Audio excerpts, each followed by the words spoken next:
अपने आप को इतना तपाओ कि फिर कोई आपको तोड़ न सके। वैदिक गणित की श्रृंखला में आप पढ़ रहे हैं तीसरा सूत्र, जो कि है निखिलम नवस्य चरमम दसता, जिसके अंतर्गत हम ऐसी संख्याओं का गुणा कर रहे हैं जो संख्याएं 10, 100, 1000 या 10,000 के पास हो सकती हैं। या तो वो कम हो सकती हैं या फिर वो ज़्यादा हो सकती हैं। अभी हम ज़्यादा को पढ़ रहे हैं, फिर इसके बाद हम कम को भी पढ़ेंगे कि कम अगर होंगी तो उनका गुणा किस प्रकार किया जाएगा। 10 के पास वाली संख्याओं का गुणा हम पहले कर चुके हैं। आज हम जो करने वाले हैं वो हमारा 100 के पास वाली संख्या है। जैसे 107 है, अभी 107 100 से कितना ज़्यादा है? 7 ज़्यादा है। 106 की बात कर रहे हैं तो ये 106 कितना ज़्यादा है? 100 से 6 ज़्यादा है। हम जानते हैं प्रक्रिया कि हम तिरछा इनको जोड़ लेते हैं। 107 में 106 अगर हमने जोड़ा तो कितना आ जाएगा? 113 आ जाएगा। ठीक है। और 7 और 6 का हमें क्या करना होता है? गुणा करना होता है। 7 6 42 आता है। ठीक है। यहीं पर हमारा जो गुणनफल है वो भी आ जाता है। ठीक है।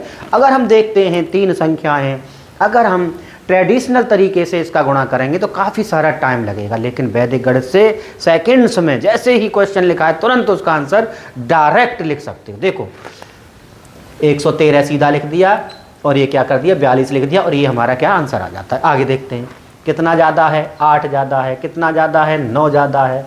तिरछा जोड़ देना है बस। नीचे वाले को ऊपर वाले से जोड़ दो या ऊपर वाले को नीचे वाले से जोड़ दो, सेम ही आता है। तो 9 और 8 कितने हो गए? 17 हो गए। तो ये 117 आ जाएगा। 8 नाम 72 आ जाएगा। तो 117 लिखा और 72 लिख दिया और ये हमारा गुणनफल यहाँ पर हो जाता है। कितना आसान है।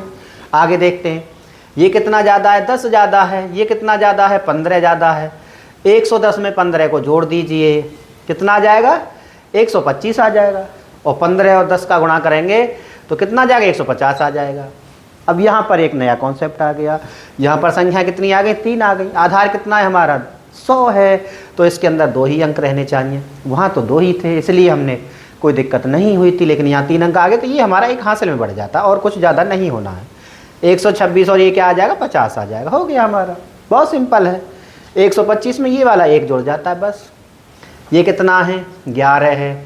ये कितना है? 12 है। जोड़ दीजिए तो 100 कितना हो गया? 23 हो जाता है। और 11 और 12 का गुणा किया तो कितना आ जाएगा? 132 आ जाएगा। एक ये इधर आ जाता है, कितना आ जाएगा? 124 आ जाएगा। और ये क्या है? 32 हमारा सेम रहता है। ठीक है। एक हासिल इधर गई थी। एक सवाल और देखिए, ये कितना है? 15 ज़्यादा है। ये कितना है? 12 ज़्यादा है। जोड़ दीजिए, कितना हो गया? 127 हो गया। 15 में 12 जोड़ेंगे, ठीक है, कितना हो जाएगा? 127 हो जाएगा। ठीक है। और इसके बाद इसका दोनों का गुणा करेंगे तो इन दोनों का गुणा करेंगे तो कितना आ जाएगा? 150 आ जाएगा। ठीक है। 12 कम 12 पंजे 60 और 12 कम 12 और 12 6 18, 180 कितना आ जाएगा? 180 आ जाएगा। इसके बाद वही एक हासिल इधर आ जाएगी, कितना आ जाएगा? 128 आ जाएगा और ये 80 आ जाएगा। और यहीं पर ये हमारा गुणनफल हो जाता है। कितना आसान है वैदिक गणित। अभ्यास करते रहिए। धन्यवाद।